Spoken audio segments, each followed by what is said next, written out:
ಬಸವ ಪುರಾಣ ಕೀಳಾದ ಕಬ್ಬಿಣವನ್ನು ಕೂಡ ಬಂಗಾರವನ್ನಾಗಿ ಮಾಡ್ತಕ್ಕಂಥದ್ದು ಇದು ಬಸವ ಪುರಾಣ. ಕೇಳಿದ್ರೆ ಸಾಕು ಮೈ ಮನ ಭಾವ ಎಲ್ಲವೂ ಕೂಡ ಶುದ್ಧಿಯಾಗ್ತದೆ.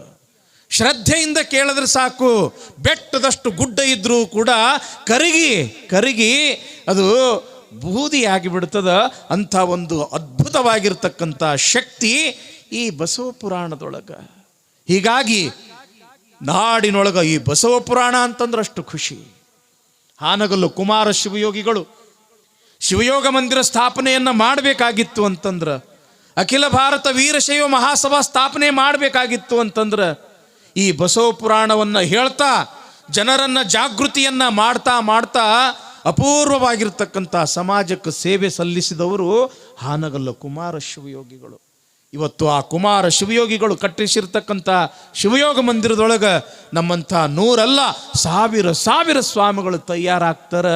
ಕಾರಣ ಬಸವಣ್ಣನ ಪ್ರೇರಣೆ, ಬಸವಣ್ಣನ ಕಾಯಕ, ದಾಸೋಹ, ಸಮಾನತೆ, ಶಿವಾನುಭವ, ಶಿವಯೋಗದ ಪ್ರೇರಣೆ ಇವೆಲ್ಲವೂ ಕೂಡ. ಹೀಗಾಗಿ ಎಲ್ಲೇ ಒಂದು ವಿಶೇಷ ಕಾರ್ಯಕ್ರಮ ಇದ್ರೆ ಬಸವ ಪುರಾಣ ಹಚ್ಚೋದು ವಾಡಿಕೆ. ಎಲ್ಲೇ ಇವತ್ತು ನೋಡ್ರಿ, ಅಪ್ಪವರು ಪಟ್ಟಾಧಿಕಾರಿತ್ತು ಅಂತಂದ್ರೆ ಯಾವ ಪುರಾಣ ನಡೀತ್ರಪ್ಪ? ಅಲ್ಲಿ ಬಸವ ಪುರಾಣವೇ ನಡೀತು. ಏನಾದರೂ ಸಮಾಜದೊಳಗೆ ಒಂದು ದೊಡ್ಡ ಕಾರ್ಯ ಆಗಬೇಕಾಗಿತ್ತು ಅಂತಂದ್ರೆ ಬಸವ ಪುರಾಣ. ಪಟ್ಟಾಧಿಕಾರಿ ಇದ್ರೂ ಕೂಡ ಬಸವ ಪುರಾಣ. ದ್ವಾದಶ ಪಟ್ಟಾಧಿಕಾರ ಮಹೋತ್ಸವ ಮಾಡಬೇಕಾಗಿತ್ತು ಬಸವ ಪುರಾಣಗ. ಬೆಳ್ಳಿ ಹಬ್ಬ ಮಾಡಬೇಕಾಗಿತ್ತು, ಬಂಗಾರದ ಹಬ್ಬ ಮಾಡಬೇಕಾಗಿತ್ತು, ವಜ್ರ ಮಹೋತ್ಸವ ಮಾಡಬೇಕಾಗಿತ್ತು, ಶತಮಾನೋತ್ಸವ ಮಾಡಬೇಕಾಗಿತ್ತು ಅಂದ್ರೂ ಕೂಡ ಎಲ್ಲ ಕಡೆಗೆ ಹಸ್ತಕ್ಕಂಥದ್ದೇ ಬಸವ ಪುರಾಣ. ಕಾರಣ ಏನು ಅಂತಂದ್ರೆ ಈ ಸಮಾಜ ಚಂದ ಇರಬೇಕು, ಒಗ್ಗಟ್ಟಿರಬೇಕು, ಸಾಮರಸ್ಯ ಇರಬೇಕು, ನಾವೆಲ್ಲರೂ ಕೂಡ ಪರಮಾತ್ಮನ ಮಕ್ಕಳು ಎಂಬತಕ್ಕಂಥ ಭಾವ ಪ್ರತಿಯೊಬ್ಬರಲ್ಲಿಯೂ ಕೂಡ ಬರಬೇಕು. ಬಡವನೇ ಇರಲಿ, ಶ್ರೀಮಂತನೇ ಇರಲಿ, ಪ್ರತಿಯೊಬ್ಬರೂ ಕೂಡ ಕಾಯಕ ಮಾಡೇ ಬದುಕಬೇಕು. ಯಾರೂ ಕೂಡ ಮೈಗಳರಾಗಬಾರ್ದು. ತಾನು ಗಳಿಸಿರ್ತಕ್ಕಂಥ ಹಣದೊಳಗೆ ತಾನೊಬ್ಬನೇ ಬದುಕಬಾರ್ದು, ಸಮಾಜವೂ ಕೂಡ ಬದುಕಬೇಕು ಅಂತ ತಿಳ್ಕೊಂಡು ದಾಸೋಹವನ್ನು ಕಲಿಸ್ತಕ್ಕಂಥದ್ದು ಇದು ಬಸವ ಪುರಾಣ. ಆತ ಕನಿಷ್ಠ ಜಾತಿ, ಈತ ಶ್ರೇಷ್ಠ ಜಾತಿ ಎಂಬತಕ್ಕಂಥ ತಾರತಮ್ಯವನ್ನು ಹೊಡೆದೋಡಿಸಿ ಈ ಸಮಾಜದೊಳಗೆ ನಾವೆಲ್ಲರೂ ಒಂದೇ ಎಂಬತಕ್ಕಂಥ ಭಾವ ಈ ಬಸವ ಪುರಾಣ ಬಿತ್ತದ ಅನ್ನೋ ಕಾರಣಕ್ಕಾಗಿ ಎಲ್ಲ ಕಡೆಯೂ ಕೂಡ ಬಸವ ಪುರಾಣವನ್ನು ನಡೆಸ್ತಕ್ಕಂಥ ಪದ್ಧತಿ. ಇವತ್ತು ನೋಡ್ರಿ ಎಂಥದ್ದಿದು, ಎಂಥ ಅದ್ಭುತವಾಗಿ ಉತ್ಸವವನ್ನು ತಾವೆಲ್ಲರೂ ಕೂಡ ಮಾಡ್ಕೊಂಡು ಬಂದ್ರಿ. ನಾವು ಸಣ್ಣವರಿದ್ದಾಗ ಅಪ್ಪವ್ರ ಪಲ್ಲಕ್ಕಿ ಉತ್ಸವ ನಡೀತಿತ್ತು ಅಂತಂದ್ರೆ ಇಷ್ಟೊಂದು ಭಕ್ತಿ ಶ್ರದ್ಧೆ, ಸಾವಿರ ತಾಯಂದ್ರು ಸ್ವಾಗತ ಮಾಡೋರು, ಸಾವಿರ ನಮ್ಮ ಶರಣರು ಸ್ವಾಗತ ಮಾಡೋರು. ಶಿವಲಿಂಗ ಅಪ್ಪವರು ಇದ್ದಾಗ ಯಾವ ಒಂದು ಭಕ್ತಿ ಭಾವ ಇತ್ತೋ ಅಂಥದೇ ಒಂದು ಭಕ್ತಿ ಭಾವ ಉಳಿಸಿ ಬೆಳೆಸಿಕೊಂಡು ಬಂದಿರತಕ್ಕಂಥ ಒಂದು ಊರು ಯಾವುದಾದ್ರೂ ಕೂಡ ಇದ್ದರೆ ಅದು ಮಾದನ ಹಿಪ್ಪರಗಿ. ಯಾಕೆ ಎಲ್ಲ ಕಡೆಗೆ ಭಕ್ತಿ ಅನ್ನೋದು ಕಡಿಮೆಯಾಗಕತ್ತದ? ಯಾಕೆ ನಾವು ನೂರಾರು ಊರು ತಿರುಗಾವರು, ನಿಮ್ಮಂಥ ಸಾವಿರ ಜನರನ್ನು ನಾವು ನೋಡೋರು. ಯಾಕಂತಂದ್ರೆ ಭಾಳ ಟಿ ವಿ ಬಂದು ಅರ್ಧ ಹಾಳಾಗಿತ್ತು, ಮೊಬೈಲ್ ಬಂದು ಪೂರ್ತಿ ಹಾಳಾಗಿ ಬಿಟ್ಟದ.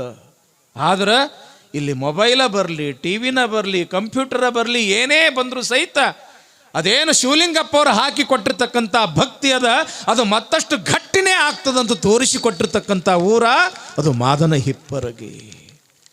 ಏನು ಭಕ್ತಿ ಭಾವ, ಏನು ನಿಮ್ಮ ಆ ವೈಭವ!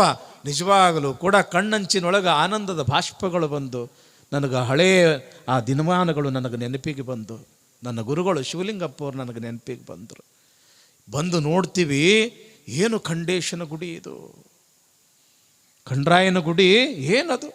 ಆವಾಗಷ್ಟೇ ಒಂದು ಗರ್ಭಗುಡಿ ಇತ್ತು, ಹಾಳು ಮಣ್ಣು. ಏನ್ರಿಪ್ಪ, ಈ ಕಡೆ ಹಿಂಗೆ ಬಂದು ಹೋದ್ವಿ ಅಂತಂದ್ರೆ ಸಾಕು ಮೈ ತುಂಬ ಪೌಡ್ರ್ ಹಚ್ಕೊಂಡಂಗೆ. ಏನ್ರಿಪ್ಪ, ಅದ್ರದಾಗ ಕೆಟ್ಟ ಓಡಾಡ್ರಿದ್ವಿ ನಾವು. ಹಂಗೆ ಸುಮ್ಮಿರೋರಲ್ಲ, ಹಂಗೆ ಕುಸ್ತಿ ಆಡ್ಕೊತಾನ ಬರೋರು. ಇಲ್ಲಿ ಅದಾರ ನಮ್ಮೆಲ್ಲ ಗೆಳೆಯರದಾರ.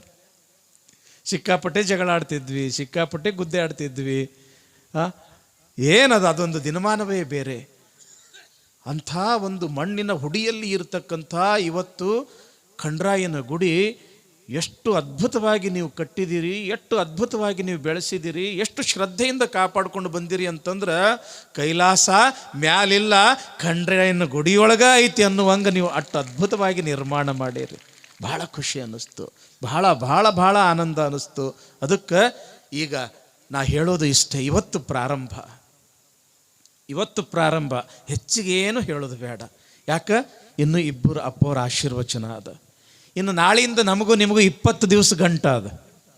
20 ದಿವಸ ನಾ ಹೇಳಾಕ ಗಟ್ಟಿ, ನೀವು ಕೇಳಾಕ ಗಟ್ಟಿ. ಏನ್ರಿವ, ಹೇಳೋರ ಕಂಠ ಗಟ್ಟಿರ್ಬೇಕಂತ, ಕೇಳೋರ ಸೊಂಟ ಗಟ್ಟಿರ್ಬೇಕಂತ. ಹೌದಲ್ರಿಪ್ಪ? ಅದಕ್ಕೆ ನಾಳೆ ನಾವು ನೀವು ಗಟ್ಟಿಯಾಗಿ 1 ತಾಸು 1.5 ತಾಸು ಕುಂತು ಬಿಡೋನು. ಯಾಕೆ ಇದು ಬಸವ ಪುರಾಣ ಅದ. ಇದ್ರ ನಶಾ ಏನದ ಅಲ್ಲ ತಮ್ಮ, ಭಾಳ ಅದ್ಭುತ ಅದರಿಪ್ಪ. ತಂದಿ ಮಗನಿಗೆ ಹೇಳ್ತಿದ್ನಂತ, ತಮ್ಮ ಕುಡಿಬೇಡೋ, ಕುಡಿಯೋದ್ರಿಂದ ಆರೋಗ್ಯ ಕೆಡ್ತದೋ, ರೊಕ್ಕ ರೂಪಾಯಿ ಹಾಳಾಗ್ತದೋ, ಮನ್ಯಾಗಿಂದ ಸಂಪತ್ತು ಎಲ್ಲ ಹಾಳಾಗ್ತದ, ಮಾನ ಮರ್ಯಾದೆ ಹಾಳಾಗ್ತದ, ಕುಡಿಬೇಡ ಅಂತ ಒಂದೇ ಸವನ ತಂದಿ ಮಗನಿಗೆ ಬುದ್ಧಿ ಹೇಳ್ತಿದ್ದ. ವರ್ಷ ಹೇಳ್ದ, 2 ವರ್ಷ ಹೇಳ್ದ. ಒಂದು ದಿವಸ ಆ ಮಗನಿಗೆ ನಾಚಿಕೆ ಬಂತಂತ. ನಮ್ಮಪ್ಪ ಬಿಟ್ಟು ಹೇಳಕತ್ತನ, ಹಂಗಾರ ಬಿಟ್ಟರ ನೋಡ್ಬೇಕು.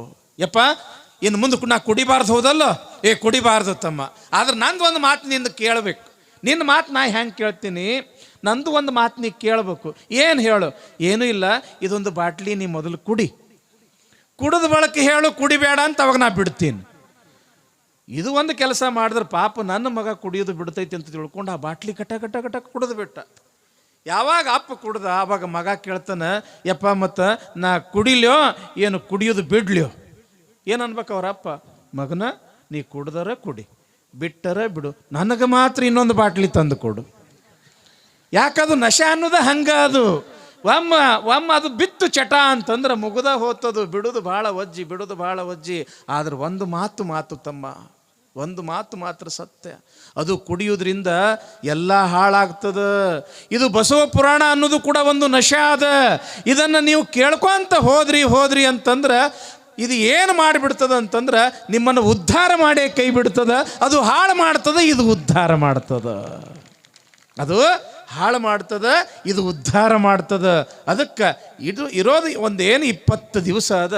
ಆ 20 ದಿವಸ ಎಲ್ಲವನ್ನ ಮರೆತು, ಎಲ್ಲ ವ್ಯಸನಗಳನ್ನು ಮರೆತು, ಎಲ್ಲ ಚಿಂತೆಯನ್ನು ಮೆರೆತು ಆನಂದದಿಂದ ಬಸವ ಅನ್ಕೊಂತ ಬಸವ ಪುರಾಣವನ್ನು ನಾವು ಕೇಳೋಣ ಎಂಬತಕ್ಕಂಥ ಮಾತನ್ನು ಈ ಸಂದರ್ಭದಲ್ಲಿ ಹೇಳ್ತಾ ಇನ್ನು ಮುಂದಿನ ಕಾರ್ಯಕ್ರಮಕ್ಕೆ ನಾವು ಅನುವು ಮಾಡಿಕೊಡ್ತೀವಿ. ಜಯ ನಮ ಪರಾಪತೇ ಶಿವ ಹರ ಹರ ಮಹಾದೇವ.